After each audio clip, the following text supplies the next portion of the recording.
Hello, hi. Happy Saturday. Can you guys see me? Can you hear me? I was having mic issues. Let me know.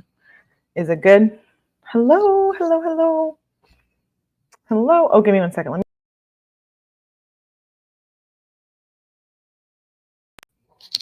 Okay, thank you. Yes, we're good. Hi, welcome.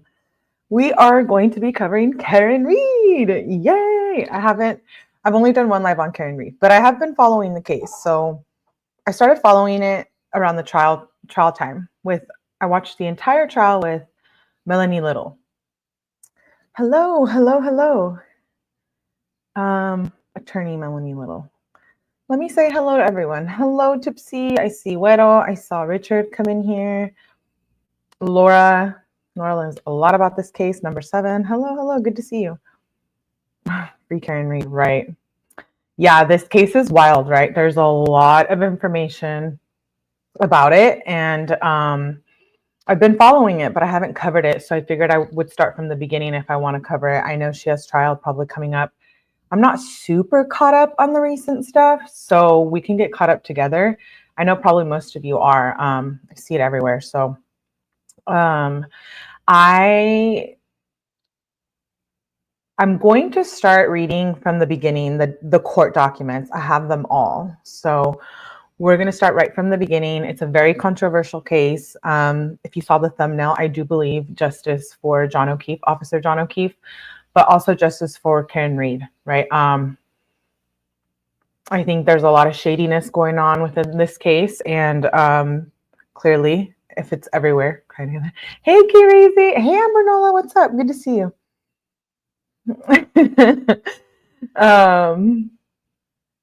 Is it April 1st? Thank you. See, I didn't even know that. I'm a little behind on this. I'm excited to cover it.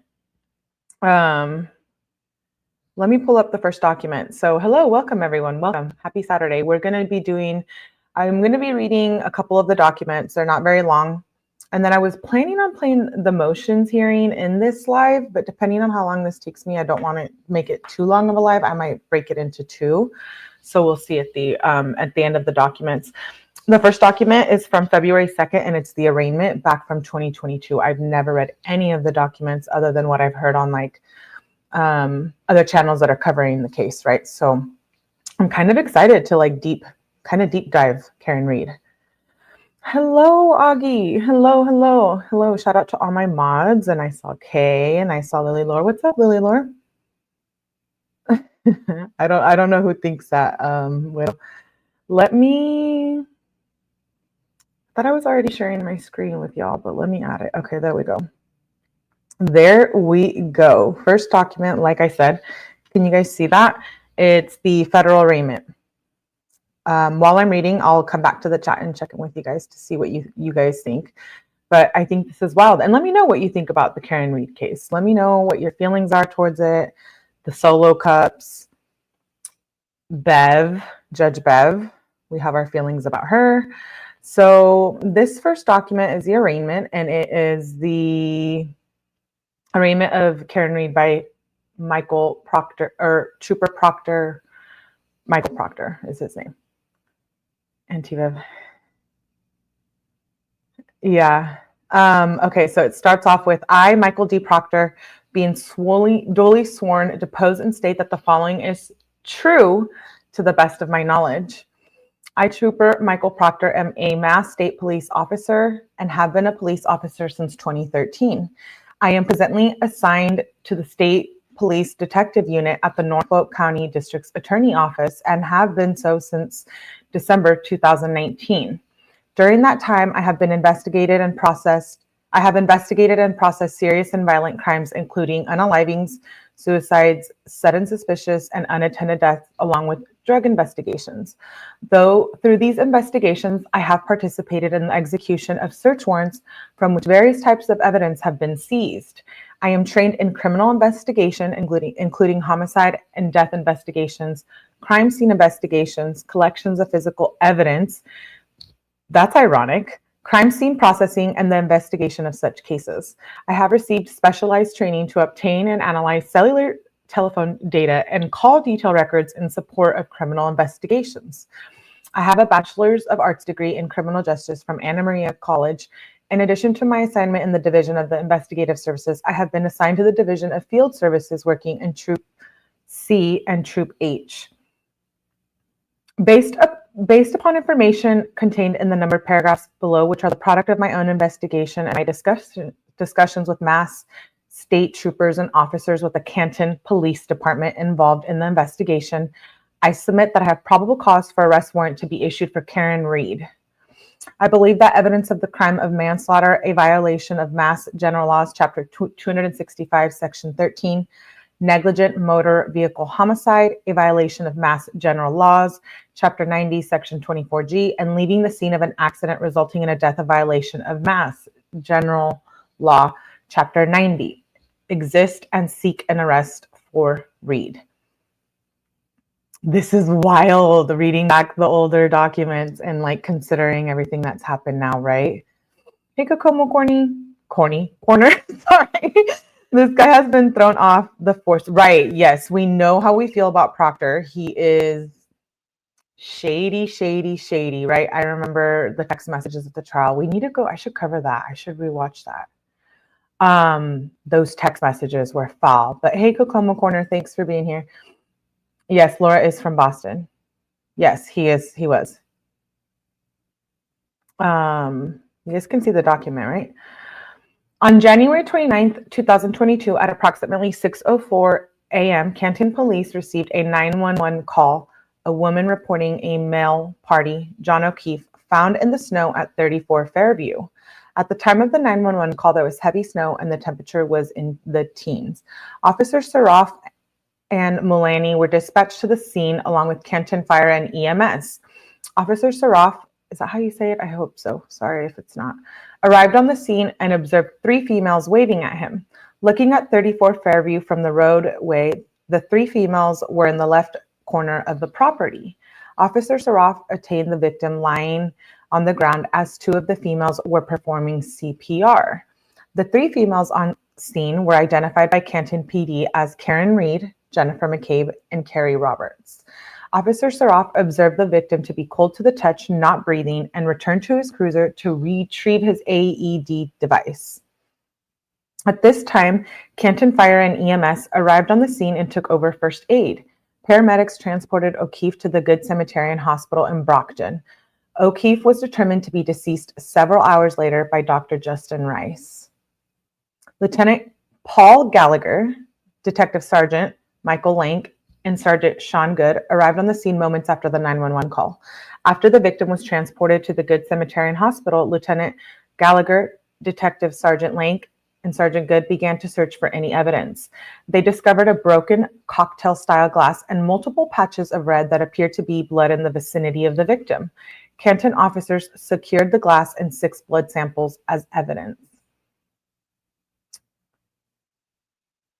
Cold to the touch. I know. Hey, Smog Dog. Hey, Bean Bio Girl. Good to see you. Good to see you. Jen McCabe, that line. Right. Dirty Jen McCabe. Dirty. Good to see you guys. Thank you for being here. Yes, please remember to hit that like. Thank you for the reminder, Augie. It really helps your girl out. Is that, no, oh, is that how you say the name? I'm sorry if I'm saying it wrong. Seraph? Which is it? Doesn't it take a while to get cold? Don't get me started on what I think about this case. I think it's a dirty case. On January 29th, 2022, at approximately 11:30 a.m., Sergeant Buchanan and I requested to speak with Jennifer McCabe and her husband, Matthew. Both agreed to speak with us. We first spoke with Jennifer, who stated her and some friends were at the Waterfall Bridge last night in Canton. Jennifer stated her and Matthew arrived at the Waterfall Bar approximately 9 p.m. At approximately 11 p.m., John and Karen arrived at the Waterfall Bar together. John and Karen have been in dating relationship for 2 years, and Karen stays at John's house most nights. Jennifer observed Karen walk into the bar holding a glass cup from C.F. McCarthy's with a clear liquid inside, which she believed to be vodka soda drink. Jennifer observed John wearing a baseball hat, jeans, and sneakers. John and Karen were at C.F. McCarthy's bar across the street before going to the Waterfall Bar. Jennifer stated John and Karen appeared to be in a good mood and did not observe any arguing amongst the two. Jennifer described the atmosphere inside of the bar as friendly, and there were no arguments amongst any patrons. As the bar began to close down, everyone was invited back to 34 Fairview Road. Jennifer observed Karen and John leave the Waterfall Bar together.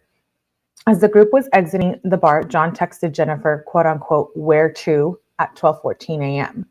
Jennifer replied with the address 34 Fairview Road. At 12:18 a.m., John called Jennifer to ask where the house was located on Fairview Road.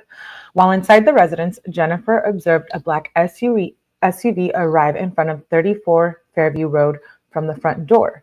Jennifer texted John at 12:31 a.m., quote unquote, "Hello," and at 12:40 a.m. texted, quote unquote, "Pull up behind me." Jennifer observed the black SUV move from the initial place to the vehicle stopped at the street, near the driveway, and then proceed to the left side of the property. At 12:45 a.m., Jennifer texted John, "Hello," and then observed the black SUV drive away. Jennifer stated they observed John in the area where she last observed the SUV, left side of the property. At approximately 4:53 a.m., Jennifer received a call from Karen looking for John. Karen was distraught and drove over to Jennifer's house. Karen told Jennifer she last remembered seeing John at the Waterfall Bar. Jennifer informed Karen she observed John and her leave the bar together. Jennifer drove Karen's vehicle from her house back to John's house because Karen was too hysterical to drive and Carrie Roberts follow them. While driving to John's house, Karen stated to Jennifer, quote unquote, "Could I have hit him?" Quote unquote, "Did I hit him?" Jennifer stated Karen told her about a cracked tail light on her vehicle. Once they arrived at John's house, Karen had Jennifer look at the cracked light. Jennifer described the passenger side right rear tail light as cracked. Jennifer and Karen entered Carrie's vehicle to look for John. Karen was seated in the back as Carrie drove, and Jennifer was seated in the front passenger seat. Karen stated they turned onto Fairview Road from Chapman Street. At the time, it was snowing heavily, creating poor visibility. Jennifer stated just prior to 34 Fairview Road, there's a cluster of trees, and immediately Karen stated that she saw John. Jennifer and Carrie were not able to see John and initially confused by Karen's statement. Jennifer stated Carrie began wiping snow off John as Karen laid on top of him for warmth and then began CPR.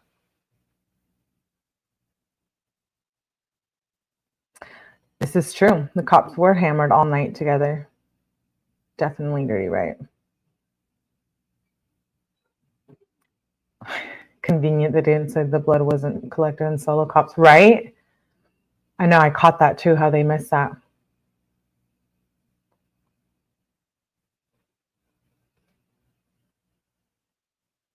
I'm just catching up with the comments. Sergeant Buchanan and I arrived at Good Samaritan Hospital to view the victim. I observed approximately 6 bloody lacerations varying in length on John O'Keefe's right arm. The cuts extended from his forearm to his bicep. Both of the victim's eyes were swollen shut, black and blue. I observed a cut to the right eyelid area of the victim. The victim's clothing, blue jeans, orange t-shirt, long sleeve shirt, and boxer shorts were saturated and contained blood and vomit. I observed one black Nike sneaker with a white Nike logo on the side belonging to the victim. On January 31st, 2022, Dr. 𝗟𝗡 from the Office of the Chief Medical Examiner in McCabe conducted the autopsy of John O'Keefe. Dr. 𝗟𝗡 advised of several abrasions to the right forearm, 2 swollen black eyes, a small cut above the right eye, cut to the left side of the nose, and an approximately 2-inch laceration to the back of the head, and multiple skull fractures that resulted in bleeding. Dr. 𝗟𝗡 advised the victim's pancreas was dark red color, which indicated that hyperthermia was a contributing factor. How does, again, the SUV cause multiple skull fractures. That must have been, you know, all the hype behind the lies. So he was clearly beaten to death, not just hit with a car and attacked by a dog. The dog went missing right after death. Yeah, they got rid of the dog. She was set up. I know. We all think that this is shady. Keep in mind the woman search, how long to dine cold. Yeah. No way it can. I know. It's intense. Yeah, I think he was attacked. On January 29th, 2022, at approximately 12:15 p.m., Sergeant Buchanan and I conducted the interview of Matthew McCabe. Matthew stated he had known John for approximately 8 years and met Karen a handful of times. Matthew stated he was at the Waterfall Bar on Saturday night and observed John and Karen enter. Matthew observed John wearing a baseball hat with a curved visor and Karen drinking a clear liquid drink, possibly vodka. Matthew stated everyone was going to 34 Fairview Road from the bar. Matthew entered his vehicle and his wife Jennifer was on the phone with John telling them to go to 34 Fairview Road. While at the Fairview residence, Matthew observed a large dark SUV pull up on the street. Matthew was looking out the front door and described the SUV initially parked in front of the house. Matthew looked out a window and observed the same vehicle had moved towards the right side of the property. From Matthew's vantage point inside and through the front door, the vehicle was to the right or left side of the property if looking at the house from the street. Matthew's last sighting of the vehicle on Fairview Road was in the area of where the victim was discovered.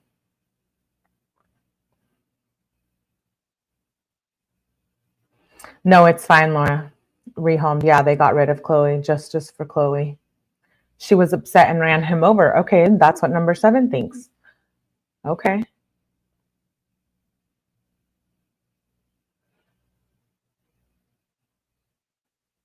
On January 29th, 2022, at 5:25 p.m., troopers Matthew Dunn and David 𝗟𝗃 conducted the interview of Carrie Roberts. I have to go back and listen to the pronunciation of some of these names. At approximately 5 a.m., Carrie received a phone call from Karen stating that John did not come home. It was snowing and she was worried. Carrie met Karen at Jennifer McCabe's house and observed Karen to be hysterical.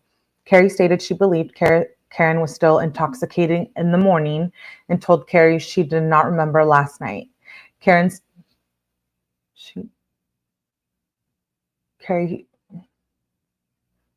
stated she believed Karen was still intoxicated in the morning and told Carrie, oh, okay, so Karen didn't remember last night. Karen stated, I was so drunk, I don't even remember going to your sister's last night. Jennifer's sister lives at 34 Fairview Road. Carrie followed Karen's black Lexus SUV back to John's house. Carrie drove Jennifer and Karen to 34 Fairview to look for John. Carrie described the weather as whiteout conditions as they were driving around. As they arrived at 34 Fairview Road, Karen stated, quote unquote, there he is, I see him, from inside the vehicle. Carrie stated only Karen saw John as he was covered in snow and through whiteout conditions. Carrie stated after they exited the vehicle that Karen stated, I see him. Carrie was still not able to see John at that point due to the weather conditions. Carrie observed John approximately 12 feet from the roadway, swollen right eye with a laceration above it and blood around the nose and mouth. Carrie stated they began CPR and called 911. On February 1st, 2022, I-Trooper Proctor spoke with Carrie via phone. Carrie stated on January 29th, 2022 at approximately 5 a.m., she was contacted by Karen. Carrie answered the phone to hear Karen state, John is dead. Carrie, I wonder if he's dead. It's snowing. He got hit by a plow.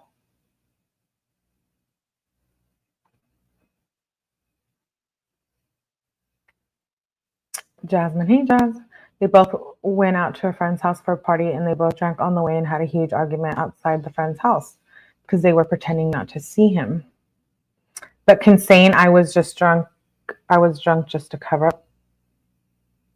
Right. Hey, Irony, good to see you.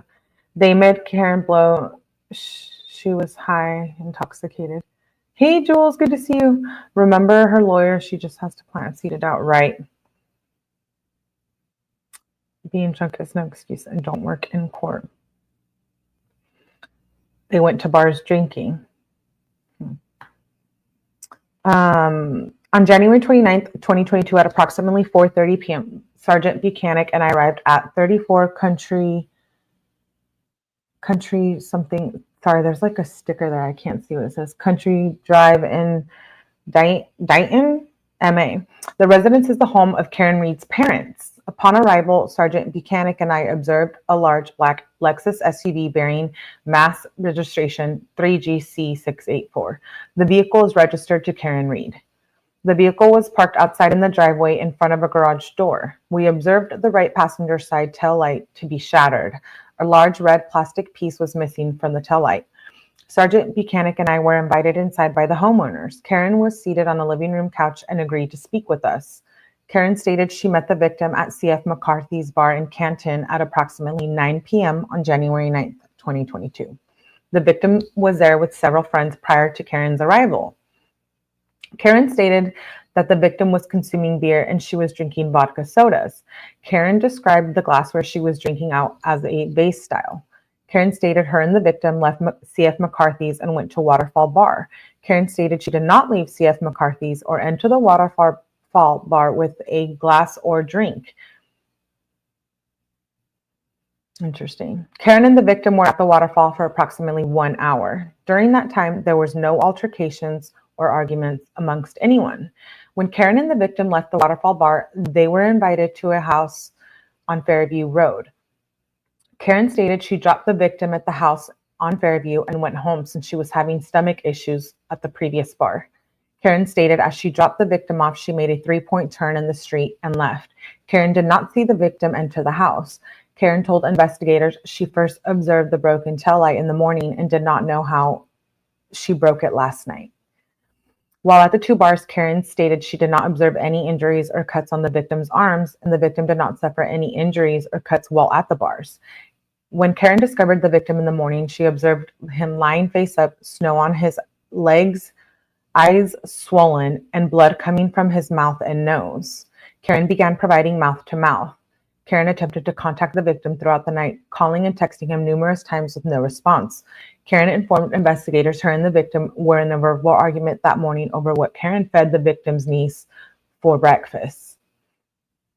If she had intentionally hit him, would she be blowing him up like that on the phone?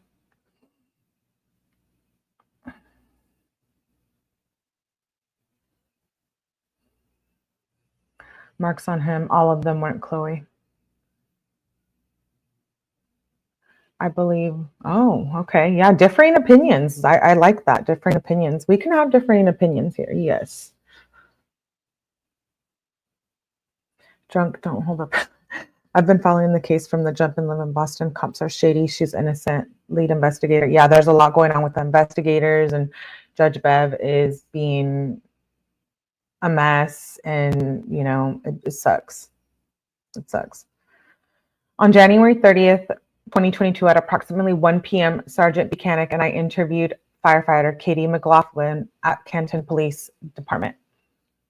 Katie was assigned to Station 1 on Saturday, January 29th, 2022. Katie stated at approximately 5 o'clock a.m., Canton Fire and EMS were dispatched to 34 Fairview Road for a male party discovered in the snow and unresponsive. Upon arrival, Katie observed the victim being worked on by paramedics. Once inside the ambulance, Katie observed the victim to have trauma to face and eye area and vomit in mouth. Katie observed the victim wearing jeans, socks, and 1 black Nike sneaker. The victim's shirts were cut and chest exposed from chest compressions. Katie exited the ambulance to speak with Karen as to the victim's identity and any medical history. Katie described Karen as a white female, approximately 5'5", thin brown blonde hair, brown eyes, and early 40s in age. Karen provided the victim's name and date of birth. Katie asked Karen if she knew where the victim suffered the trauma to his face. I can't see that part. And stated Karen turned to her friend and stated, "I hit him, I hit him, I hit him, I hit him." On January 29th at approximately 5:30 p.m., Sergeant Buchanan and I seized the Lexus bearing mass registration, Karen's car, from the driveway of 345 Country Hill Drive in Dighton. Diamond Towing transported the vehicle to the Canton Police Department, where it was secured there in their Sallyport garage. We know all the controversy with the Sallyport garage, right? And what happened there. Sergeant Buchanan and I traveled behind the tow truck from the residence to the Canton Police Department. Of course you did, Proctor. On February 1st, 2022, at 9 a.m., members from the Mass State Police Crime Scene Services Collision Analysis Reconstruction Section and laboratory chemists processed the black Lexus bearing that registration at the Canton Police Department. Fragments of broken glass was observed on the rear bumper of the car. The rear right passenger side taillight was shattered and pieces missing from the red and clear areas. On the right side of the rear tailgate, a deep scratch and minor dent was observed. On the right side of the rear bumper, above a small red light, 2 scratches were observed and one area where the paint was chipped off. Troopers from cars performed a rapid acceleration forward and reverse and noted there was no deficiencies within the braking system.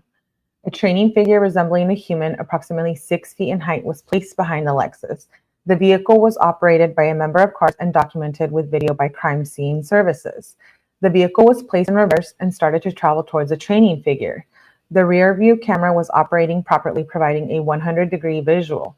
As the Lexus traveled closer to the figure, auditory and visual cues sounded off, indicating an obstruction to the rear. Hello, Michelle. She kept calling out her guilt. She was drunk and wanted it to not be true. Okay, so she could have been calling out of guilt. She could have been pretending to be concerned, or she could have genuinely been concerned because she didn't do it, right? There's many possibilities. Yes, everyone here has their own opinion. I hope you're okay, Michelle. Yes. Hope everyone's okay in the crazy weather. Kilaswag, good to see you. What kind of family gets rid of a dog after 7 years mysteriously after a body is found in the front lawn? Their family dog, yeah. I thought all of that was shady. Hey, Katie, good to see you. Right. Yeah, the solo cups is shady as heck.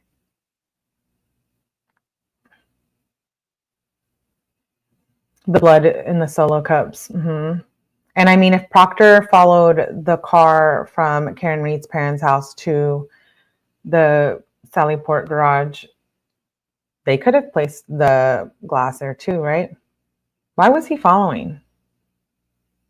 Just so they could do the investigation? I know he is Lumina. Yeah, they did collect the blood in solo cups.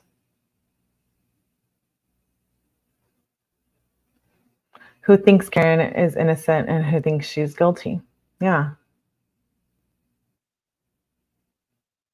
That's a good question. Hey, Alsane, good to see you. You're late.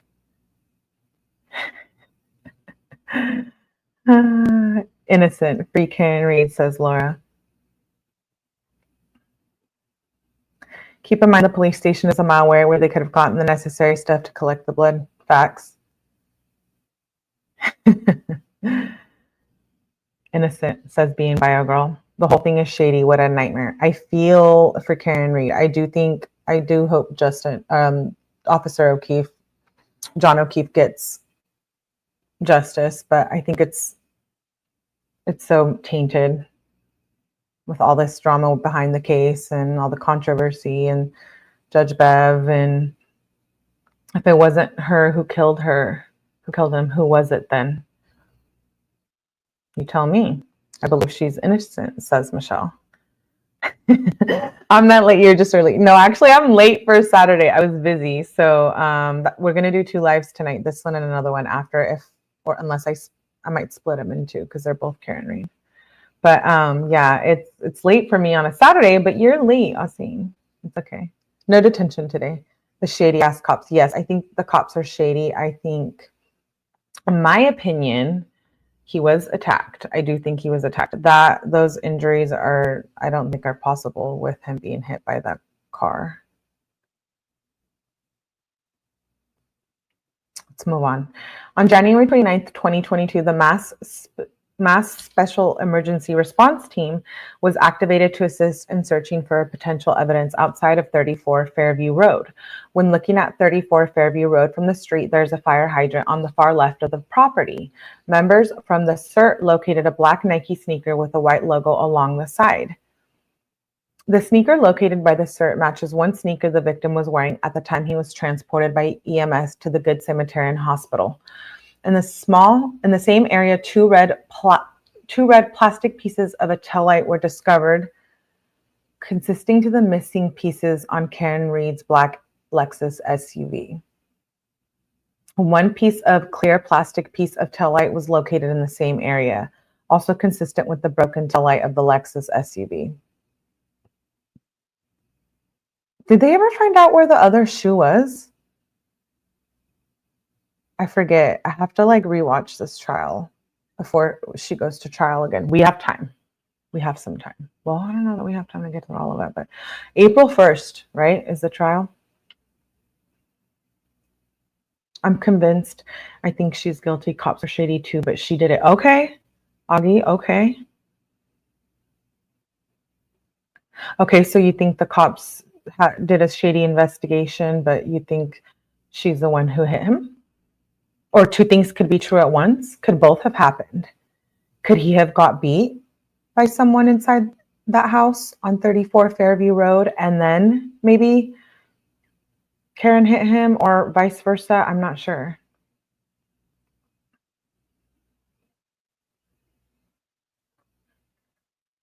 Wasn't there one shoe on him and one shoe on the side of the road? I don't remember where the other shoe was. I'm glad we're deep diving this. He did a terrible investigation.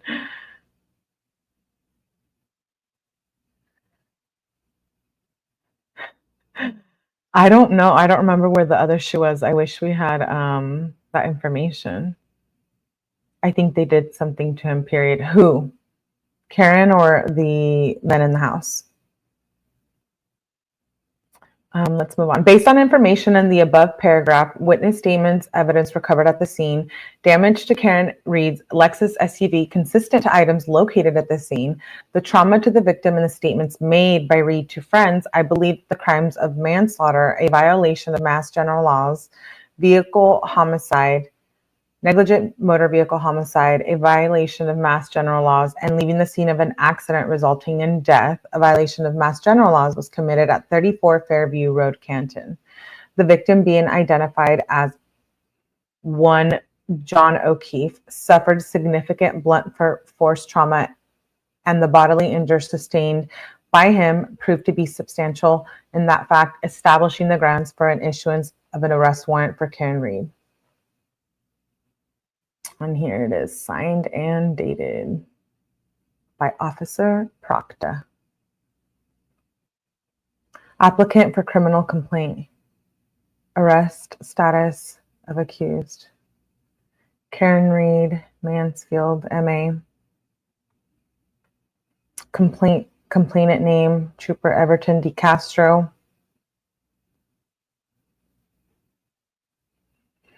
Manslaughter, leaving scene on personal injury and death, motor vehicle homicide. The hearing upon this complaint application will be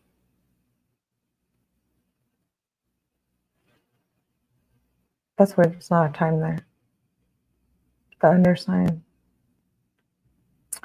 Oh, okay. So this is by Trooper Everton C. D. Castro. This is on Tuesday, February 1st, 2022, at approximately 1940 hours, I, Trooper Everton D. Castro, responded to 481 Gilbert Street in the city of Mansfield. Norfolk SPDU detectives and VFAs were on the scene and had taken Karen Reed into custody on a warrant on the original charges of manslaughter, motor vehicle homicide, negligent operation, leaving scene of personal injury, and death out of Stoughton District Court. Upon arrival at the residence, Reed was placed into the rear of my cruiser without incident. Reed was then transported to Milton State Police Barracks for processing. While we arrived at the barracks, Karen Reed was booked without incident, and the bail commissioner was contacted. Bail Commissioner Comerford ordered Reed to be held without bail pending her court appearance. I have to deep dive into this case to have an accurate opinion. Yeah, we are deep diving. This is the very first document that came out back on February 2nd, 2022. So I'm going to try to go in order, but we're going to get caught up because I thought I knew a lot about it, but I stopped following it. I didn't stop following it. I just didn't follow it as closely after the trial, like a couple months after the trial, but I've been following it pretty close. I had been following it pretty close. Thought there was a lot of drama surrounding it on the YouTubes. I think they found out later he was dead out there, panicked, and blamed her, set her up. So do you think it was intentional or an accident and they beat him up? They didn't think to kill him. They just wanted to beat him up. Why did they want to beat him up? And if he was going to be alive and they beat him up, wouldn't they have to be held well, Melly, where's the drink? This isn't a Melly After Dark, but I am doing another live after this, so I hope you guys can make it. I haven't followed this case. Think about it. They're all cops, a bunch of them in the house. They realize that there's a dead cop found in the house. That's what cops do. They all protect each other. Why didn't they protect John O'Keefe? What was the issue with John O'Keefe? I'm curious because from what I hear and I've read and heard on other channels, John O'Keefe was a great guy, right? He's cool. Right. I tried to watch the trial, but it couldn't keep I watched the entire trial, but I don't remember little details, so I feel like I have to watch more of it. Accident or not, she hit him, and all the smoke show afterwards is just a smoke screen. Okay. Okay. Laura always, cops will take their grave and blame. I just know a lot of people fight about this case. Yeah, that's why I stopped covering it, because I wasn't in a situation, but I used to hang out with like the whole Karen Reed army, and it was wild. Thank you, Smog Dog, for gifting a membership. I just saw that. Thank you, thank you, thank you. I appreciate you. I know I was a little behind, but thank you. I did see that, right? Yeah. Who got it? I can't see who got it because I'm behind.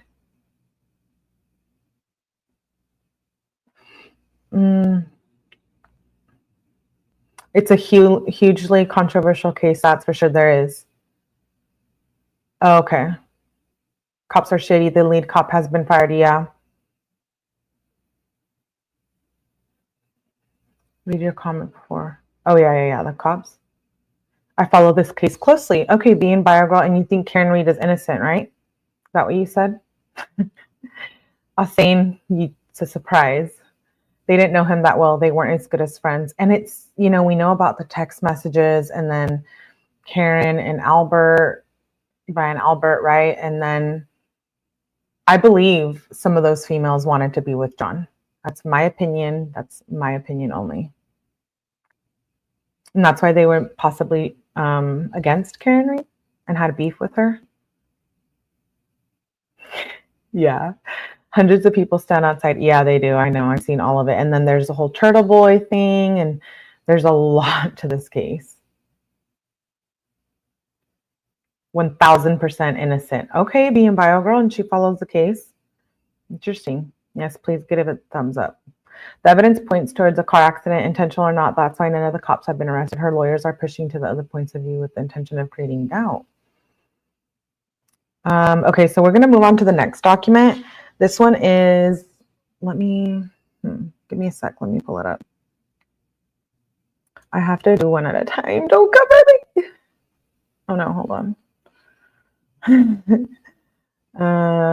This one is Trooper Michael Proctor. Oh, hold on. Trooper Michael Proctor's April 6, 2022 report memorializing his interview with Jennifer McCabe on January 29th, 2022 at 11:30 a.m. and it was conducted in her residence. This is just a 2-page document, but I thought we can at least kind of go in some kind of order.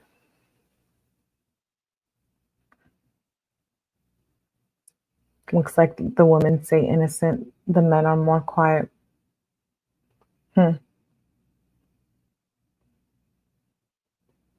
Oh, sorry, my bad. Here we go. This document, April 6, 2022, to Detective Lieutenant Brian Tully from Trooper Michael Proctor. Ugh, Proctor's nasty. A nasty man, huh? Those text messages, we're going to get to that. You hear that conducted in her residence. Most people have to go down to the police station. Yeah, that had me shook. That had me shook. Why would they do that? Even if they were friends, it doesn't matter. They had to follow protocol, right? I think that's shady.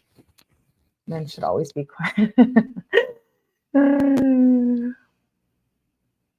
Okay, subject. Interview of Jennifer McCabe at 12 Country Lane, Canton, MA, regarding John O'Keefe motor vehicle homicide. On January 29, 2022, at approximately 6:04 a.m., the Canton Police Department received a 911 call from a male party. John O'Keefe discovered unresponsive outside of 34 Fairview Road. Canton Police, Fire, and EMS responded to the scene. Canton Fire and EMS were dispatched to 34 Fairview Road for an unresponsive male discovered outside in the snow, and CPR was in progress. Canton EMS transported the victim to Good Samaritan Hospital, where he was determined to be deceased. Prior to being discovered, the victim was at Waterfall Bar and then traveled to 34 Fairview Road for gathering with friends. Present at the Waterfall Bar in the residence on Fairview Road was Jennifer McCabe. Sergeant Buchanan and I met with Jennifer at 12 Country Lane on January 29, 2022 at 11:30 a.m. and agreed to speak with investigators. Jennifer and her husband, Matthew McCabe, arrived at the Waterfall Bar in Canton Center at approximately 9 p.m. on Friday, January 28th. At the Waterfall Bar, they met a group of friends for some drinks, food, and watched a live band. At approximately 11 p.m., John O'Keefe and Karen entered the Waterfall Bar from C.F. McCarthy's bar. Jennifer and John have been friends for a long time and met Karen when the two started dating 2 years ago. John walked into the Waterfall Bar wearing a baseball hat, jeans, and sneakers. Jennifer observed Karen walk into the bar holding a drinking glass with a vodka mixed drink inside. She left C.F. McCarthy's with Jennifer she left CFO holding a mixed vodka drink inside that she left with. Officer Tully's not very bright, is he? Some of these things are not making sense. Jennifer stated there were no arguments amongst Karen and John or anyone else inside of the waterfall. Jennifer stated John and Karen did not appear to be overly intoxicated when they arrived. As the band was cleaning up, Brian Albert invited everyone back to his house at 34 Fairview Road, Canton. As everyone began to leave the waterfall, Jennifer observed John and Karen leave together. John texted Jennifer at approximately 12:14 a.m. asking, quote unquote, where to? Jennifer responded to John's text with the address 34 Fairview. Jennifer spoke with John at 12:14 a.m. and provided him the address. At 12:18 a.m., John called Jennifer to inquire where exactly the house was on Fairview Road. What do you guys think about Brian Albert? I'm curious. Google doesn't lie. Yeah. Keep in mind this lady Googled how long was to die. How's long to die in the cold at 2:30 a.m., right? His body was found at 6 a.m. What was the reason for them waiting that long? Because they all know each other.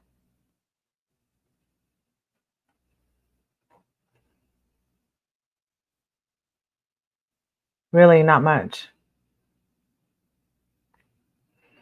While at 34 Fairview Road, Jennifer observed a large black SUV on the street outside of the house and went to the front door. The black SUV did not pull into the driveway, but parked on the street by the entrance of the driveway. Jennifer observed the black SUV parked out front and texted John, hello, pull up behind me at 12:31 a.m. Jennifer texted John at 12:40 a.m., hello, where are you? And then again at 12:45 a.m., hello.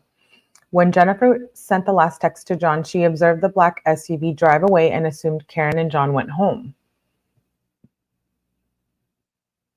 Why would they just leave? Jennifer stated John did not reply to any of her text messages. Jennifer stated she observed the vehicle parked on the street by the driveway facing in the direction towards Chapman Street. Jennifer then observed the vehicle travel along the road towards the left side of the property in the area where John was discovered in the morning. Jennifer and her husband left the residence at approximately 1:30 a.m. and went home. At approximately 4:53 a.m. on January 29th, Jennifer received a call from John's niece, Kaylee. Karen was on the phone, hysterical and looking for John. Karen told Jennifer that she went home alone last night and last saw John at the Waterfall Bar. Jennifer had to correct Karen and told her they left the Waterfall Bar together and went to 34 Fairview Road. Jennifer told Karen to come to her house on Country Lane and they will go look for John together. Karen arrived at Jennifer's house in her black Lexus SUV. Jennifer stated she drove Karen's car back to John's house where Carrie Roberts met them. While driving back to John's house, Karen stated to Jennifer, "Could I have hit him? Did I hit him?"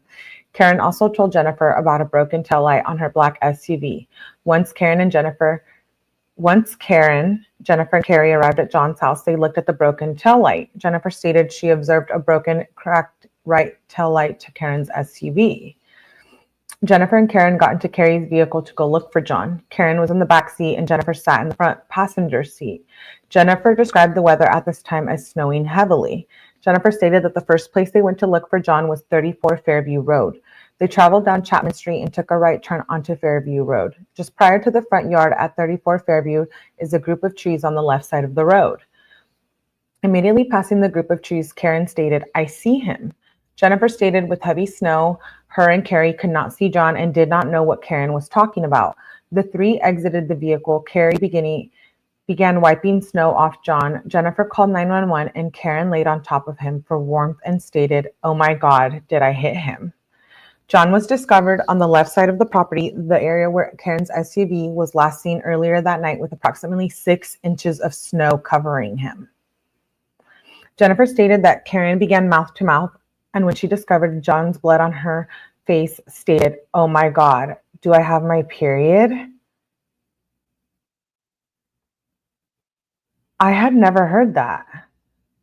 Using a cell phone application called Life 360, Jennifer was able to provide the following times. 5:39 a.m., Karen arrived at the McCabe residence. 5:46 a.m., Jennifer, Karen, and Carrie arrived at John O'Keefe's house. So 7 minutes later. Provide the following times. Karen arrived at the McCabe's residence at 5:39. Then they arrive at John's at 5:46. At 5:53 a.m., the three leave John O'Keefe's house. And at 6:04 a.m., they discover John outside of 34 Fairview Road.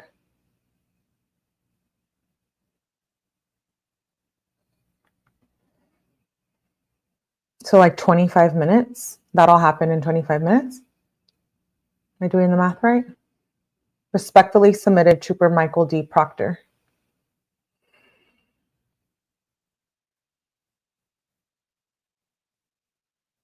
Karen Reed. Don't blame anyone because we don't know what happened here. Hearsay. Okay, hearsay. Cops, ambulances, fire trucks, and all of the commotion never ever came out of the house once to see what was going on. Who does that? Somebody guilty, that's all who does it. Brian Albert. Yeah, the commotion and all of that. And the dog would have been barking, right? Keep in mind, Brian stayed in his home while John's body was lawn and never came out of his home. I know. That is pretty sus. No, Augie's still here, right? Don't scare Augie off. Okay, I'm going to play. I'm going to move on to the next document.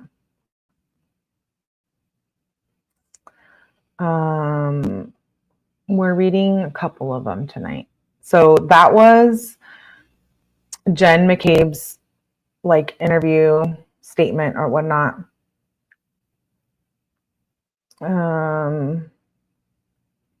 Now we're going to read. Oh, sorry, my screen. StreamYard changed my format. This document is kind of the one similar that we just read. And this is, we just read the Jennifer McCabe one, and now we're reading Brian Albert. Michael Proctor, April 7th, 2022 report, memorializing January 29th, 2022 interview with Brian Albert at the Jennifer McCabe residence. Jen McCabe, you nasty, nasty woman. In my opinion, hey, everything here is my opinion only. Don't come for me. Do not come for me. Don't come. Don't come for me. I thought I heard Chloe was rehomed and alive. Yeah, Chloe was rehomed after the crime that night. And new phones. And didn't they like do some kind of repair to the house, which I thought was also suspicious. Justice for Chloe, yes. Justice for Chloe. What was the time of his death? Didn't we just read that in the first document? I already kind of forgot. There's a lot of details. I don't know how y'all are following this that closely. It's a lot. Let me see if I can pull it up. What time was his body found? Do you guys remember? I don't remember what I said, but hold on. I'm going to pull up the arraignment document we read at the beginning. Laura, do you know? I believe it was around 6 a.m. Was it 6 or 6:30 a.m.? The search happened at 6:23 and 6:24. Wait, that was when it was found by the police, right? But by the girls, it was found. I'm trying to read it. I'm not sure. Oh, yeah. 6:23 and 6:24 a.m. after O'Keefe was found was the searches. Let me catch up on the comments.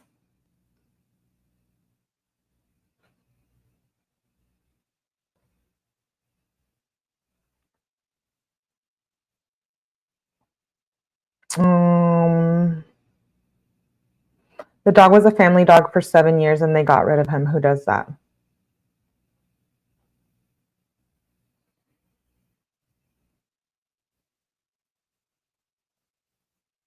Oh, the body was found at 5:40 a.m. I forget what time they said, because they did the searches at 6:23, 6:24, right?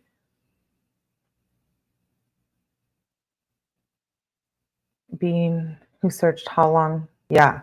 Oh, it was 2:32 a.m. Thanks, Bean Bio Girl. Thanks. Yes, that's right. Okay, let's move on to this. So this is April 7th, Detective Lieutenant Brian Tolley from Michael Proctor, the interview of Brian Albert. This is just 2 pages long. It's probably a lot similar to the one we just read.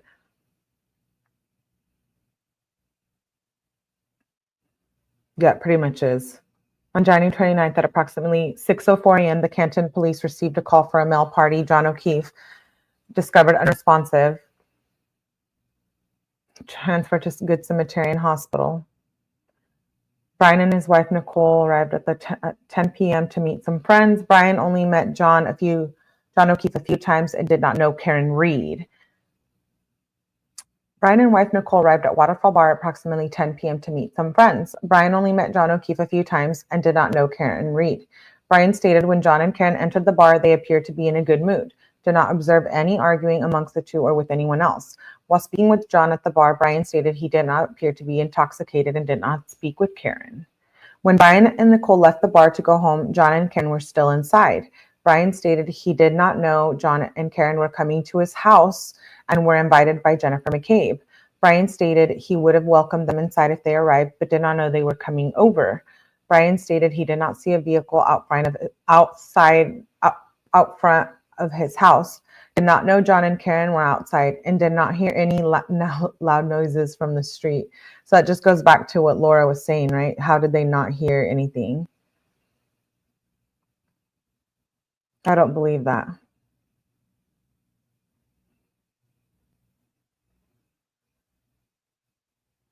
I'm not sure. Oh, wait, I think I have, there's a timeline. I thought I had a timeline somewhere here. Oh, the timeline I have is Apple and the texts and the calls. We're going to go through all of these documents that I have, a lot of documents. I got like everything.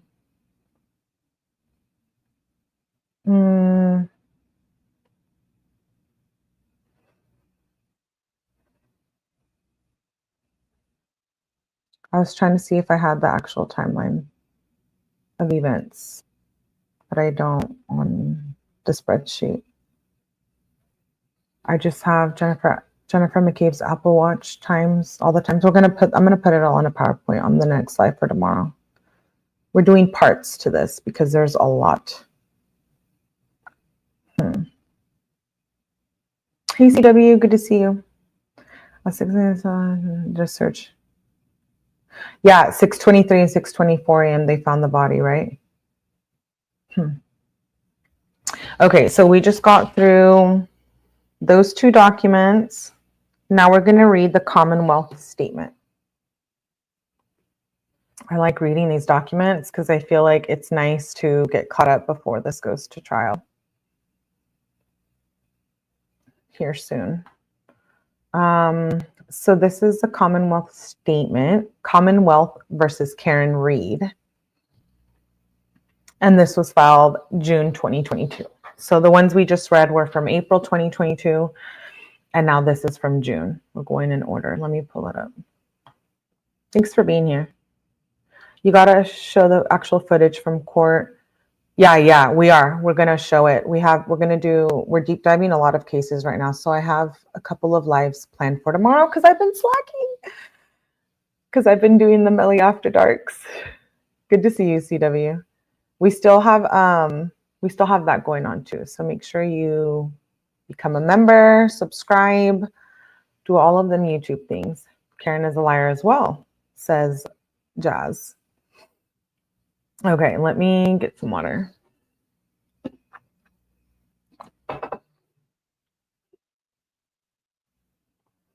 Okay, so this is the Commonwealth statement. So this is the fourth document we read tonight. We're going in an order because I got all the documents in order. And I have these crazy timelines. You'll see everything tomorrow. It's going to be good deep dive for this case. Water. This is a true crime live. Yeah, I behave on here. Okay, can you guys see on the screen? Yeah. Commonwealth versus Karen Reed. Commonwealth statement of case. Now comes the Commonwealth in the above caption matter and respectfully indicates that the following is a brief narration of the allegations in the above mentioned matter. The following is not intended to serve as a bill of particulars, nor does it represent all of the facts known to the Commonwealth. On January 29th, 2022 at approximately 6:04 a.m. Okay, here's the times. I feel like I have to take note. 6:04 a.m. the Canton Police Department received a 911 call from a woman reporting a male party, subsequently identified as victim John O'Keefe, found in the snow at 34 Fairview Road. Fairview Road being a publicly maintained roadway within the town of Canton. At the time of the 911 call, there was an active blizzard occurring with heavy snow and the temperature in the teens. Officers Saroff and Milani, both of the Canton Police Department, were dispatched to the scene along with Canton Fire and EMS. Officer Saroff was the first officer to arrive on the scene where he observed three females. This sounds familiar to what we just read. Waving at him from the front yard area of the residence. Looking at the residence of 34 Fairview Road from the street, the three females were in the left corner of the property in the area of the flagpole and fire hydrant. Officer Saroff observed the victim lying on the ground as two of the females were performing CPR on him. The three females on the scene were identified as defendant Karen Reed, Jennifer McCabe, and Carrie Roberts. Officer Saroff further observed the victim to be cold to the touch, not breathing. He returned to his cruiser to retrieve his AED device. However, at this time, Canton Fire and EMS arrived on scene and took over resuscitative efforts. Paramedics transported Mr. O'Keefe to the Good Samaritan Medical Center in Brockton, where he was determined to be deceased by Dr. Rice hours later. It's the same thing that we just read. Cops got there at 6. Obviously, the body was found before them because someone had to make the call.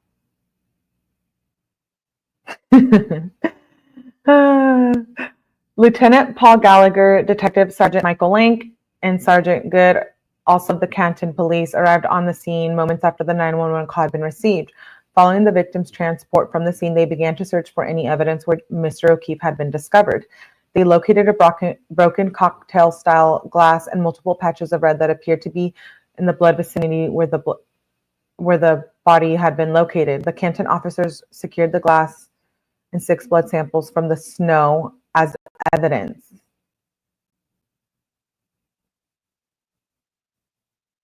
Later that morning, the Mass State Police Detective Unit of the Norfolk County District Attorney's Office was notified and responded to the scene as well.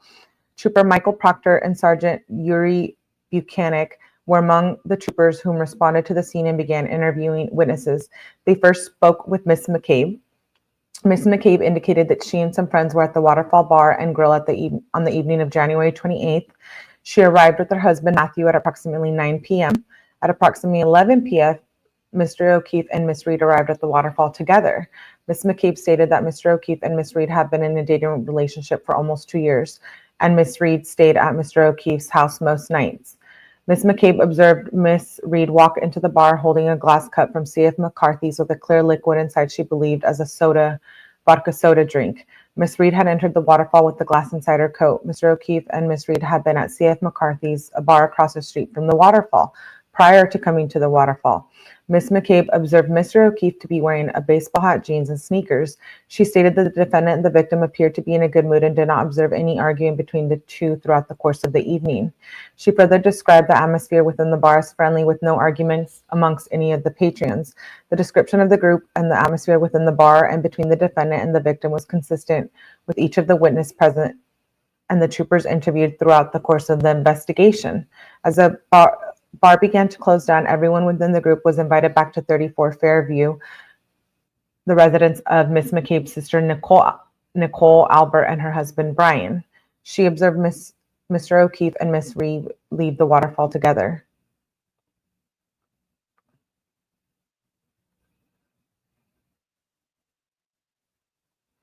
Right.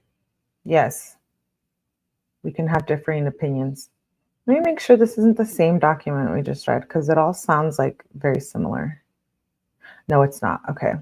I see names we hadn't seen before.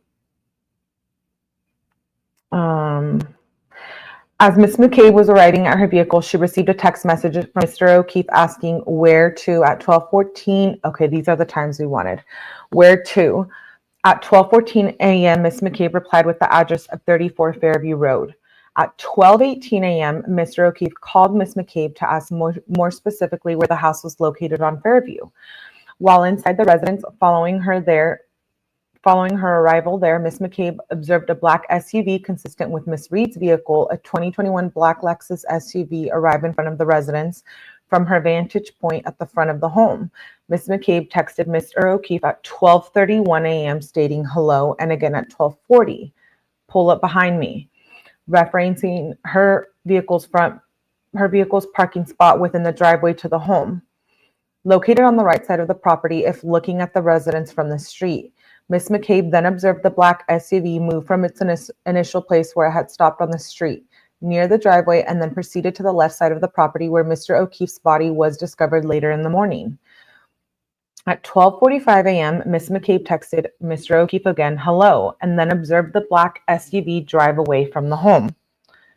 At approximately 4:53 a.m., Miss McCabe stated that she received a phone call from Miss Reed looking for Mr. O'Keefe. The defendant sounded distraught over the phone and drove over to Miss McCabe's home. The defendant told Miss McCabe that she last remembered seeing the vehicle at the Waterfall Bar. Miss McCabe then informed the defendant that she observed the defendant and the victim leave the bar together. Miss McCabe also later informed the defendant she had seen them in Miss Reed's vehicle in front of the home on Fairview. The defendant also informed Miss McCabe that she and the victim had gotten into an argument the last time that she had seen him. Shortly after the defendant arrived at Miss McCabe's home, Miss Carrie Roberts arrived there as well. She had also received phone calls from the defendant that early morning looking for the victim. Miss McCabe then drove Miss Reed's vehicle from her house back to Mr. O'Keefe's house as she was too hysterical, and Miss Roberts followed along in her own vehicle. While driving to Mr. O'Keefe's house, the defendant stated that Miss McCabe stated to Ms. McCabe, "Could I have hit him? Did I hit him?" Ms. McCabe stated that the defendant also told her about a cracked tail light on her vehicle once they arrived at the victim's home. The defendant had Ms. McCabe look at the cracked tail light, which Ms. McCabe described as the passenger side right rear tail light cracked with missing pieces. Ms. McCabe and the defendant then entered Ms. Roberts' vehicle to go looking for the victim. The defendant was seated within the back passenger side while Ms. Roberts drove, and Ms. McCabe was seated within the front passenger seat. Ms. McCabe stated that they turned on Fairview Road from Chapman Street, and at that time it was snowing heavily with the wind blowing, creating poor visibility. Ms. McCabe stated that just prior to 34 Fairview, there is a cluster of trees, and immediately the defendant stated that she saw the victim. The statement initially confused Ms. McCabe and Ms. Roberts as they were unable to see Mr. O'Keefe's body lying in the snow. Ms. McCabe stated that the defendant screamed to open the door and ran directly over to the body near the cluster of trees and laid on top of him for warmth and began CPR. Ms. McCabe stated that the victim was lying on his back covered with approximately 6 inches of snow with his phone on the ground underneath him.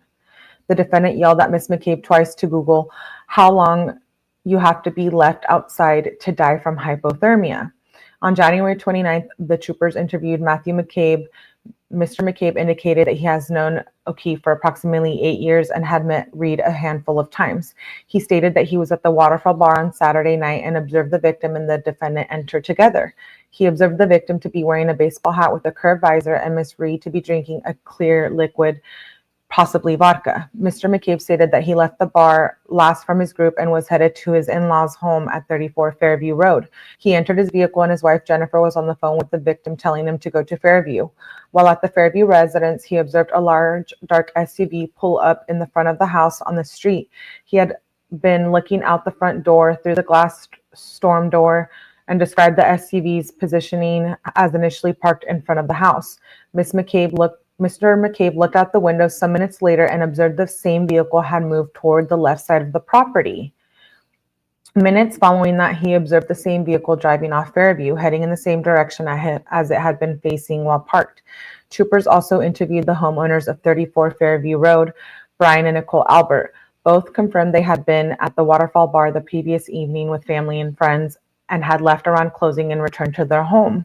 Throughout the evening, they both indicated that the victim and the defendant, neither of whom they knew particularly well, entered the bar and joined the group. They indicated that several people from the group had been invited back to their home following the bar, and several arrived for approximately 1 hour. Neither were aware that the defendant and the victim had planned on going over, although they had no issue if they had been aware. Neither had heard nor saw anything outside of their home over the course of the morning until they were awoken by Miss McCabe. Troopers also interviewed Mr. Ryan Nagel. Mr. Nagel's sister had been at 34 Fairview the evening of January 28th, visiting with the Albert sons for his birthday. Mr. Nagel stated that he had been contacted by his sister asking for a ride home. His friend drove with Mr. Nagel in the front passenger seat and his girlfriend in the rear cab of his friend's Ford F-150 pickup truck to Fairview. As the truck was driving down Cedar Crest Road, he observed a set of highlights of a mid-sized black SUV coming from the opposite direction on Cedar Crest, and the truck he was traveling in yielded to the SUV, making a right turn onto Fairway, and then followed behind it after executing its left turn onto Fairway. Mr. Nagel stated that the truck stopped directly in front of the driveway of the home and remembered the black SUV stopping along the right-hand curb toward the left side of the property. He remained within the truck, and while his sister exited the home and asked them to come inside, he declined the invitation, and his sister eventually decided to stay at home and make the other transportation arrangements. As his sister returned to the house, Mr. Nagel observed the black SUV pull up approximate 1 to 1.5 car lengths to the far left edge of the home's property, where the flagpole was located along with some bushes. He stated that the SUV's driver did not appear to place the vehicle in park at any point. He observed it as the rear brake lights were illuminated through his observations to include the third top center light. Mr. Nagel reported hearing no noises coming from the interior of the SUV. Mr. Nagel indicated that as his friend pulled away from the side of the road, when they were leaving, they drove past the black SUV, and he observed the interior light on within the vehicle and a Caucasian female operator seated inside the vehicle, holding the steering wheel at 10 and 2, staring straight ahead of her. What do we think about 𝗟𝗄? What's going to kill he is the text messages back and forth between the two of them. They fought an awful lot. Their relationship was far from perfect. Yeah, I think it was a toxic relationship. We saw that with the text. And I think, I don't mean to talk ill, but like, I think John was kind of being mean to Karen. No? I think, true, they had a crazy relationship, but she didn't kill him. I'm not sick.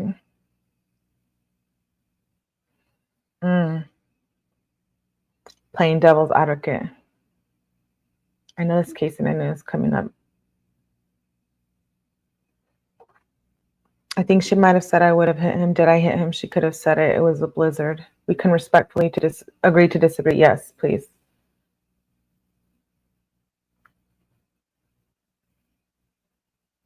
Is it normal for them? No, it's not, I don't think. Hey, Against All Logic, good to see you. I'm glad you made it. Hello, Oscar, good to see you as well. Okay, let's continue this. We're reading the Commonwealth statement for Karen Reed. Let me get a drink of water. I don't want to drink while I'm on the screen with you guys being loud.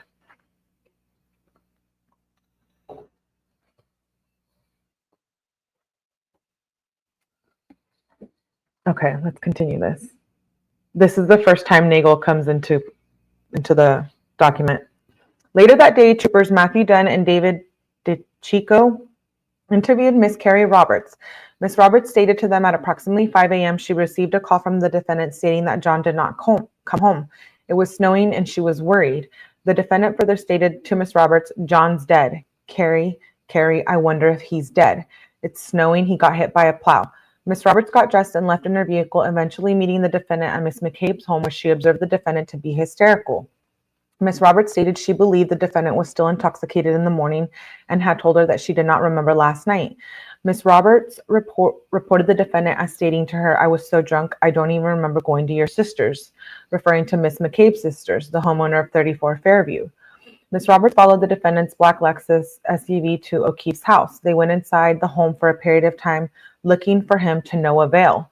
Miss Roberts then drove her vehicle with Miss McCabe in the front passenger seat and the defendant in the rear passenger side to 34 Fairview.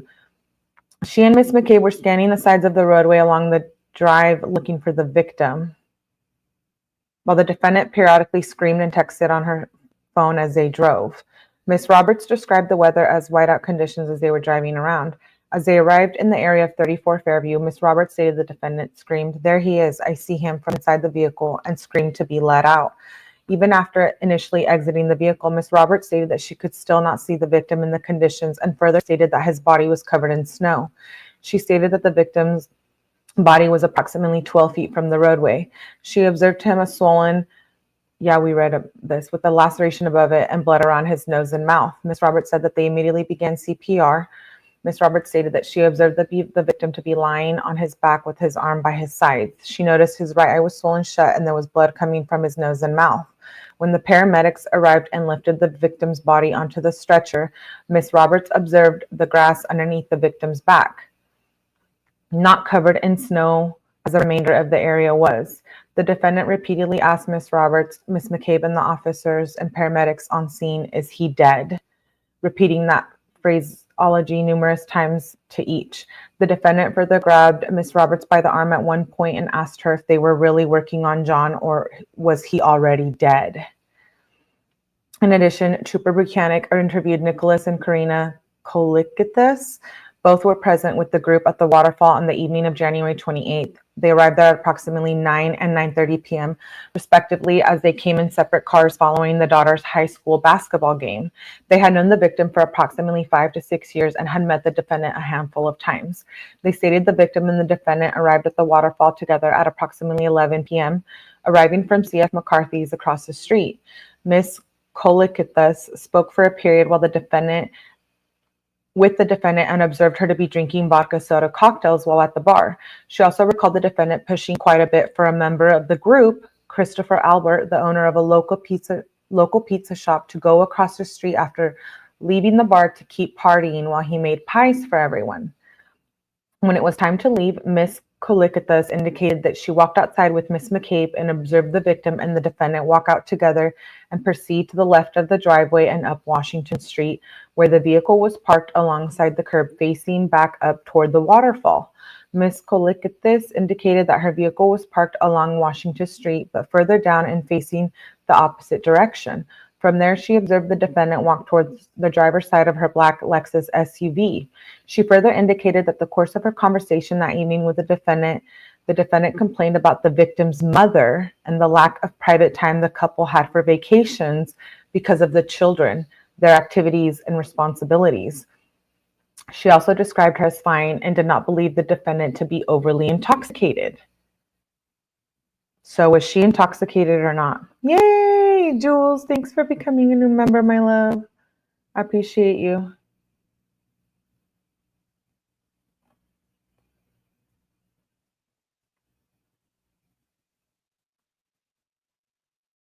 Yeah, I was just catching up on the comments.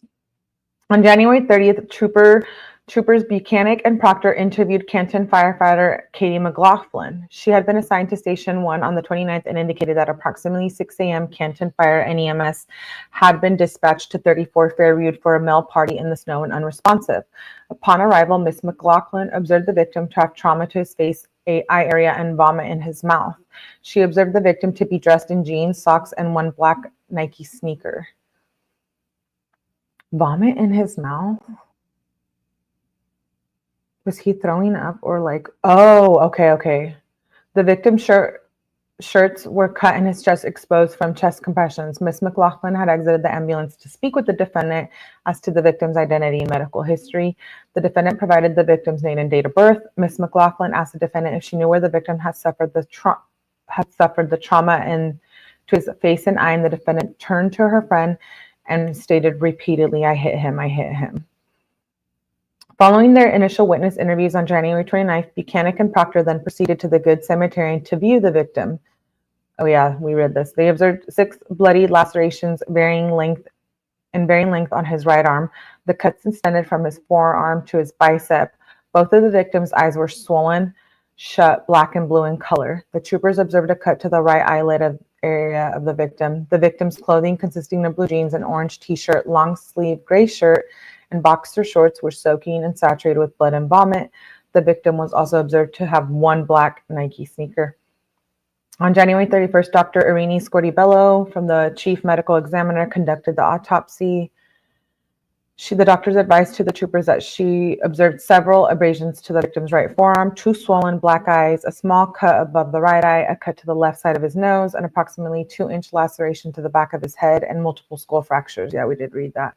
Dr. 𝗟𝗏𝗃𝗲 advised the troopers that the victim's pancreas was dark red color, indicating hypothermia was a contributing factor to his death.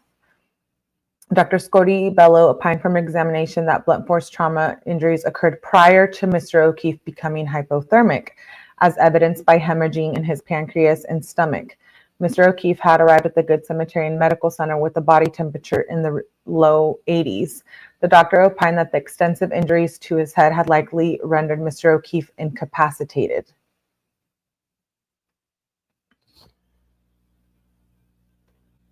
At approximately 4:30 p.m. on January 29th, troopers Buchanan and Proctor arrived at the residence in Dighton, MA, the home of the defendant's parents. Upon their arrival, they saw Karen's vehicle registered to the defendant parked outside the garage door in the driveway to the home. The troopers observed the right rear passenger side tail light to be shattered and a large red piece of plastic missing from the tail light. The troopers were invited into the home and observed the defendant seated on the living room couch. The defendant agreed to speak with the troopers. The defendant indicated to the troopers she had met the victim at C.F. McCarthy's bar in Canton at approximately 9 p.m. the evening prior. The victim had been there with her friends prior to her arrival. She stated that the victim was drinking beers and she was drinking vodka sodas. She described the glassware she was drinking out of a vase style. The defendant stated that she and the victim left C.F. McCarthy's and went to the waterfall, but denied that she had taken any drink from the bar to the next. She stated that they were at the waterfall for approximately an hour, and during that time, there was no arguments amongst anyone. When she and the victim were leaving the waterfall, she stated they were invited to the house on Fairview. The defendant stated that she had dropped the victim at the house on Fairview and went home since she was having stomach issues at the previous bar. The defendant stated she dropped the victim off, then made a 3-point turn in the street and left. She stated she did not see the victim enter the residence. The defendant indicated that she first observed the broken tail light in the morning and did not know how she had broken it the previous evening. The victim uninjured when she dropped him off at the house. However, when she discovered him the next morning, she observed him lying face up, snow on his legs, his eyes swollen, and blood coming from his nose and mouth. She stated that she began providing him mouth to mouth. The defendant further stated that she had attempted to contact the victim throughout the night, calling and texting him numerous times with no response. She stated they had a verbal argument that morning over what the defendants fed the niece for breakfast. The black SUV was seized. We already read that part. The vehicle where they brought it to the Sallyport garage. In addition, forensic scientist Maureen Hartnett responded to the Canton Police Department that day as well and observed and took samples from the Lexus. She noticed damage to the rear of the vehicle passenger side, including a dent with chipped paint in the trunk door, a broken taillight, and scratches on the bumper. An apparent hair was noted on the rear passenger's side quarter panel. Apparent glass was also noted on the rear bumper. Okay, that's where the one strand of hair comes in play. I thought that was whack at the trial. I'm like, one strand of hair? An apparent hair was noted on the rear passenger side quarter panel. Apparent glass was also noted on the rear bumper. Let me just read it. This is from the bartender saying this. His phone pinging in the house. They say that they knew how much she drank because of the cameras, but do they really know that? Like, if they didn't weigh everything out, and there's so many factors that come into play when you're drinking too. Yeah, I think it was 2 drinks. But people said she wasn't acting drunk, right? Hey, Rason, good to see you. A piece of his hair. He's been in and out of that car 1 million times. Just one hair, too. That's wild. That hair survived a whole blizzard. Right? In the back, because the car got towed. There's a blizzard going on. Am I not correct or no? Oh, I didn't know that. I think there would be more hair or DNA. I would think right against all logic. I agree. Let me tell you something. I'm a bartender and there's no way I remember one woman's amount. Okay, good to know. Every other case with the phone data, they know where they are to the nano. Yeah, I have all of that, but we're going in order. So we'll be reviewing those too. Almost 2 feet of snow we got that night. And that one strand of hair just made it through the blizzard. On January 29th, the Mass State Police Emergency Response Team was activated to assist in searching for possible evidence. Members from the CERT team located a black Nike sneaker with the white Nike logo along the side, matching the one worn by the victim at the time his body was discovered. In the same area where the body had been recovered, 2 red plastic pieces of taillight were located, consistent to the pieces missing from the defendant's black Lexus. 1 piece of clear plastic taillight was located in the same area as well, also consistent with the broken taillight of the Lexus. I have to sneeze. Hold on, I have to sneeze.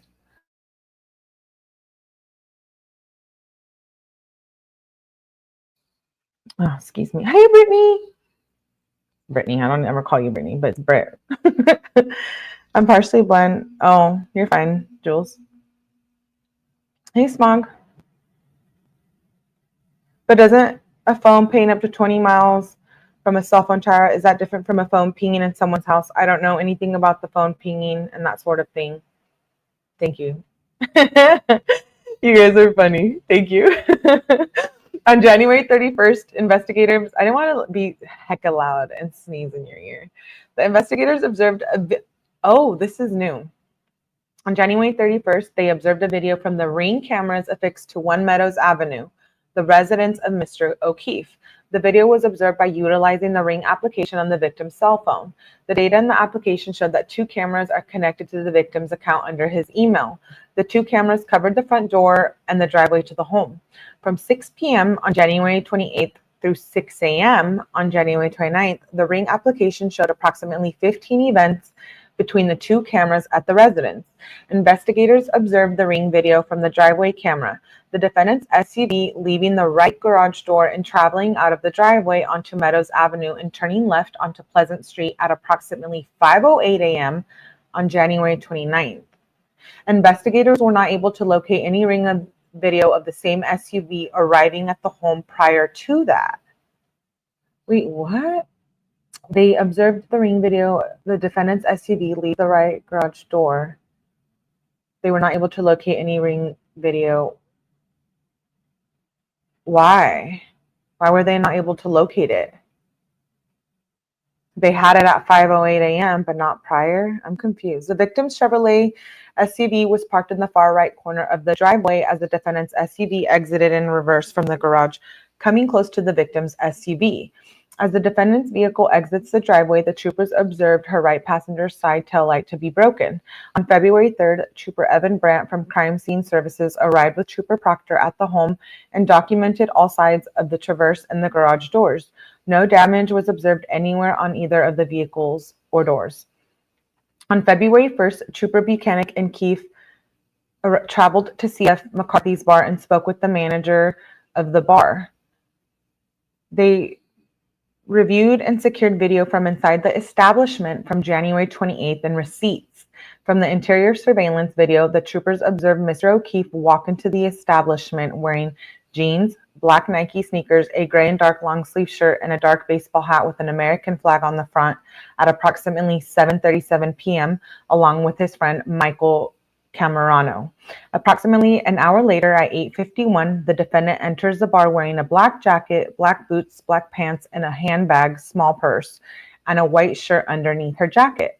7 minutes later, at approximately 8:58 p.m., the bartender hands the defendant a tall cylinder-style glass containing a clear liquid with a lime in it. At approximately 9:15, the victim hands the defendant cylinder-style glass with a clear liquid and lime in it. At the following times, the troopers observed in the video the defendant receiving a shot glass with a clear liquid in it, which she subsequently pours into her cylinder glass.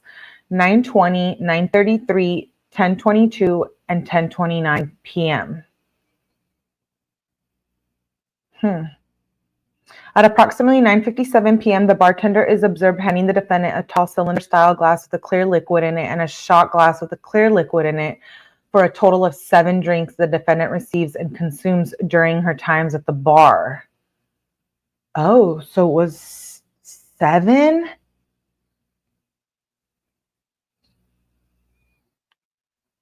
Boy, I thought it was like 2.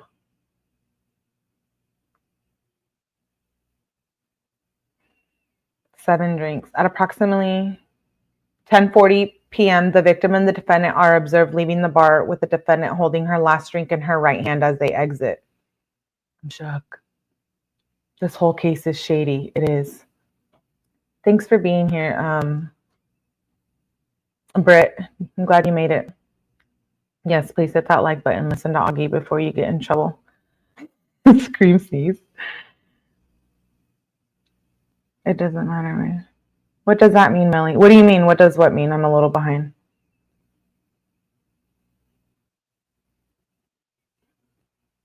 Yeah, I believe the phone did ping, right?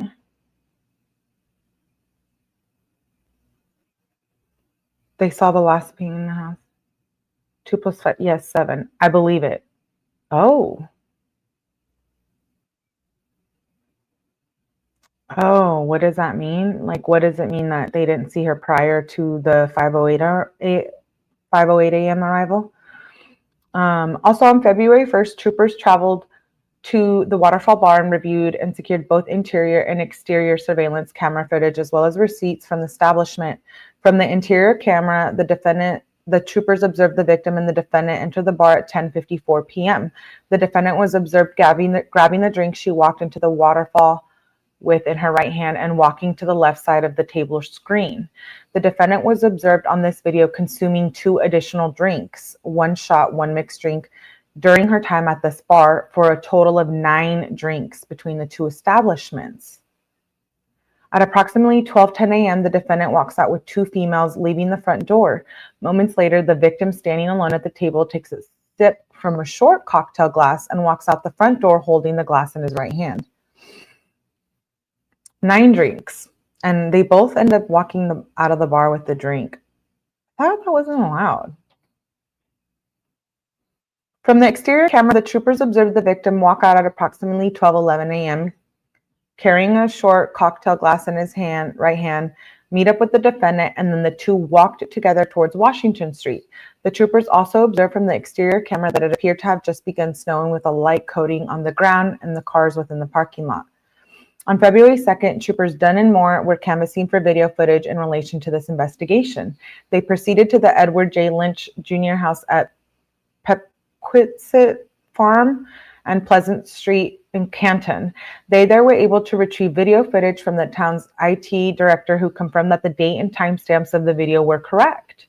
The troopers also viewed and recorded the recorded video from the Canton Town Library external cameras, and on February 3rd from the 𝗵𝗃 𝗵𝗃. Both the library and the temple's camera overlook Washington Street in Canton. The distance between these two buildings is approximately 1 mile. From the library video at approximately 12:15 a.m., the trooper observed a large SUV consistent with the defendant's Lexus traveling on Washington Street and continued toward the temple. 4 minutes after the victim and the defendant exited the waterfall. At approximately 12:17 a.m. from the temple video, the troopers observed a large black SUV traveling by the building toward the intersection of Washington and Dedham Streets in the direction of Fairview Road. It seems like everybody, all of them were like drinking and driving all the time, right? All the officers, and then apparently same with Karen Reed.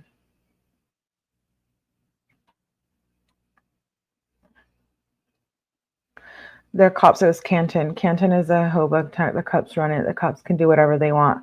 They were walking around with drinks in the center of town, back and forth between bars. Yeah, apparently. So that was the photo in Albert's house. That proves my point in the defense. How do we know it was a drink in the pint glass and not Red Bull with cherry vodka on the side? That's how I make cherry bombs. They could have just been juice as a chaser. Jules, you bring up a great point. Wow. Didn't mean it had to be alcohol, right? Question mark? Yeah, don't get in trouble by Augie. About the ring, yeah. So Karen also shared in privileges that the corrupt cops had. Apparently, yeah. I mean, it is what it is. If the troopers could do it, why can't Karen Reed? I mean, it's dirty and it's illegal, but apparently it's a thing. From the library video at approximately 5:11 a.m., troopers observed a black SUV traveling down Sherman Street, taking a left on Washington and travel in the direction of the waterfall. At approximately 5:15 a.m., the troopers observed a large black SUV traveling away from the area of the waterfall on Washington Street, crossing over Sherman and continue on Washington toward the temple. From the temple video at approximately 5:18 a.m., the troopers observed a large black SUV traveling by the front of the building toward the intersection of Washington Street and Dedham Streets. In addition, the streets received via a search warrant. In addition, the troopers received via a search warrant the defendant's Verizon cell phone records. Lieutenant Brian Tully of the Mass State Police examined said records and was able to plot the defendant's movements while the phone was in use for various periods of time. The phone's movements coincided with the directions of travel of the black SUV observed on the videos from the library and the temple during both time frames. On February 22nd, both the 10-year-old nephew, CF, and 14-year-old niece, KF, of the victim were interviewed at the Norfolk Advocates for Children Center in Foxborough, MA. The children indicated that they had lived with their uncle, the victim, for approximately 8 years following the passing of both of their parents. Both children indicated that the victim and the defendant had started dating approximately 2 years ago after having dated some time before in the distant past. They both indicated that the defendant would stay over their house on Meadows Avenue several nights a week. PF stated that the victim and the defendant argued a decent amount of time. PF recalled a recent argument over groceries and the victim expressing needing a break from the defendant. After that particular argument, the victim wanted the defendant to leave their house. However, she refused. PF indicated that he had left the home on January 28th at approximately 8 p.m. for a sleepover at a friend's house and was not present at the home overnight. PF indicated that neither he nor his sister had access to the ring system, but believed that the defendant did from the family computer within the home.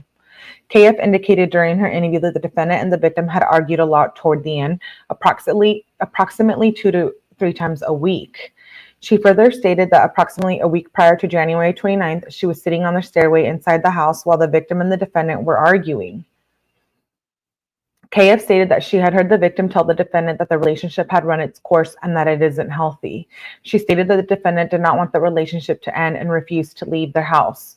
KF stated that she had gone to bed at approximately 11 p.m. on January 28th after her friend had left and was awoken by the defendant at approximately 4:30 a.m. with the defendant screaming and acting frantic. The defendant ran into the victim's bedroom to retrieve KF's cell phone, and KF then began texting and calling the victim with no response. The defendant then had KF call Ms. McCabe and put the defendant on the phone with her. After speaking with Ms. McCabe, the defendant left the house and told KF to call Mr. 𝗟𝗯𝗃 to come pick her up. KF indicated during her interview that the defendant changed her story several times while speaking to Ms. McCabe on the phone, with initially the defendant stating that she and the victim got into an argument and she dropped him off. On January 29th, the troopers had also recovered Mr. O'Keefe's cell phone and were subsequently able to forensically extract the data from said phone. The forensic extraction of the call logs, voicemails, and text messages between the victim and the defendant, including the date of January 28th through January 29th, detailed strains with their relationship, the victim's desire to end the relationship, and the defendant's description of the relationship with them and the 2 children together as toxic. The troopers recovered several voicemails from the victim's phone from the defendant following the time period they were in front of the residence at 34 Fairview, in which the defendant screamed to the victim that she hated him. I don't think it's fair to, we weren't there. They weren't there at the relationship. The kids could say one thing, but at the end of the day, it was only John and Karen present in that situation. So I don't think they should be speaking on that. And those voicemails playing in the trial, which we will cover, I feel like it proves that they were in a toxic relationship, but I think that's all it proves. And I think it was tasteless that they were presented there, because John's not here to speak on any of it, and Karen, she can speak on it, but the other party's not here, right? That was present. It takes 2 to tango. Karen, having had 10 drinks or whatever she drank at the house, had an argument with her man. She believes she hit him, but she doesn't know, but her vehicle was damaged. Also on the stand, Proctor admitting to being on stakeout with Albert's brother and literally forgot his gun. Yeah, the whole thing.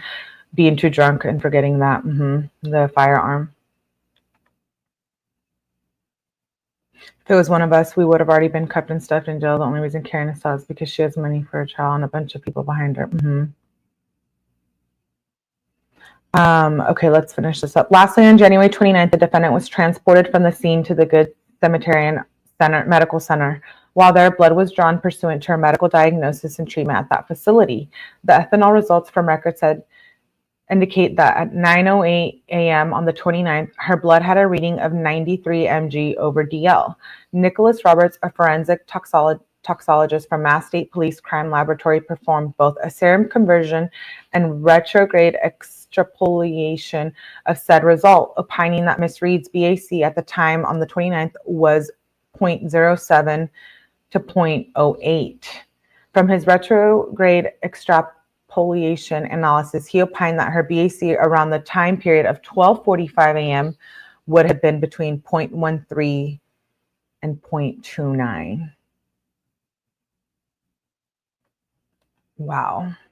Respectfully submitted from the Commonwealth, Michael W. Morrissey, District Attorney, June 2022. So that was the Commonwealth's statement. I'm glad I'm reading these. I've missed some information on this for sure. We have one more document and it's 2 pages. I have 2 more, but one of them we might have to read later because it's like 40 pages. This one is a letter from May 9th, 2023. Let me share. I believe her lawyers are doing a great job in creating doubt. I love me her lawyers, man. They're very, very beautiful looking men. I know, Austin. Yes, Jules. Okay, so this is the letter from it says, Dear First Assistant Levy, from Lynn Beelan, First Assistant District Attorney. This was just the way that it was filed in there.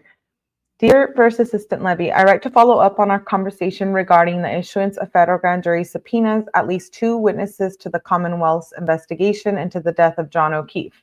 As you know, indictments have been issued in Norfolk Superior County Superior Court, and the prosecution is ongoing.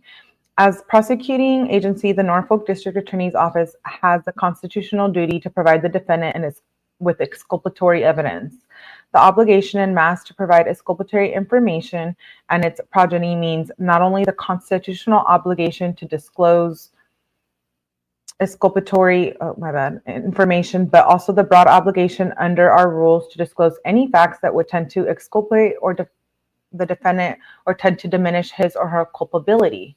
Under the Mass Rules of Criminal Procedure, mandatory discovery includes all facts of exculpatory nature and all statements of witnesses. To effectuate our discovery obligations, we are requesting at the earliest possible opportunity discovery of all statements of witnesses to the investigation of the death of John O'Keefe and resulting prosecution, including both statements to investigators and grand jury minutes. The Commonwealth also has the duty at the time to become aware the statements of witnesses exist, to notify the defendant of items under Rule 14 that the prosecutor knows to exist but are not within the care, custody, or control of the prosecution, and to provide all information known as to the item's location and the identity of the persons possessing the item. While we are unaware of the parameters of federal activity, we cannot forego our constitutional state duties. We are willing to file a motion for protective order under Mass to request limitation of the disclosure of the information to defense counsel only. Any decision of such request, of course, is solely within the authority of Norfolk Superior Court judge. Similarly, we are willing to facilitate the process or to request order under federal R crime for authorization from a federal district court judge for production and grand jury minutes and any related material.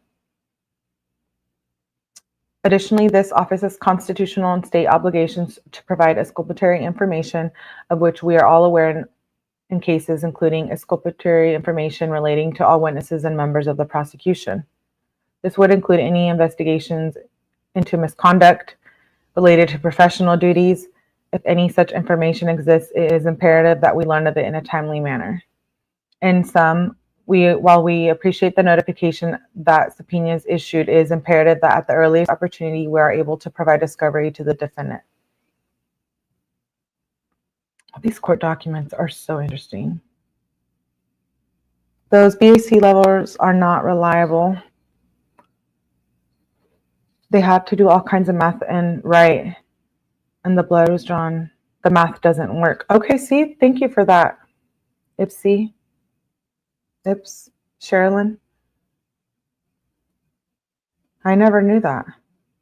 Wow. Okay, so the next document I have, we will read tomorrow. We're going to finish this document tomorrow for Karen Reed and continue the Karen Reed. We're deep diving Karen Reed. I'm excited. I figured, why not? I got all the documents. I was able to collect everything. So we're gonna do it. And her trial's coming up, and I think obviously it's gonna be super important. And we're gonna read search warrants tomorrow and other documents, and we might watch some stuff. But we do have another Karen Reed stream coming up tonight. It's gonna be in the new format, kind of like an After Dark version. But no, Laura, you don't have to apologize at all. I like it. I like that we can have a good conversation. We can agree to disagree. Everyone's entitled to their opinions. Opinions are not contagious. So I like the differing opinions and conversation. it makes the lives that much richer in content and entertainment, right? But anyways, okay, so we got through 5 documents. So we'll probably read another 5 tomorrow, and then I'm going to start including, you know, the evidence and all of it. I have everything, and I'll put the timeline in a PowerPoint so we can see all of that as well. And I want to say, yeah, we will be covering parts of the trial in this deep dive for sure. I do want to hear why people think she is guilty. Change my mind. Okay. That's fair. So definitely make sure you hit the like button. I will see you guys in a little bit for another live. I hope you can make it. Thank you for being here. This is the first part of the Karen Reed deep dive we're doing. Many parts coming. I have every document. So I know there's a lot going on with the case right now, but I kind of like going back to the beginning and reviewing all the court documents from then. I think we love documents here on my channel. So I want to play the motions trial in the next live, but I'm going to separate it just so it's not too long. So I hope you guys can make it. I'm going to end this live and then hop into another one. And I appreciate you guys for being here. Make sure you hit that like button. Shout out to all my mods. Thank you for always coming through. And I will see you guys in a little bit. Give me a few minutes and then I'll hop on to the next live. I'll see you guys soon.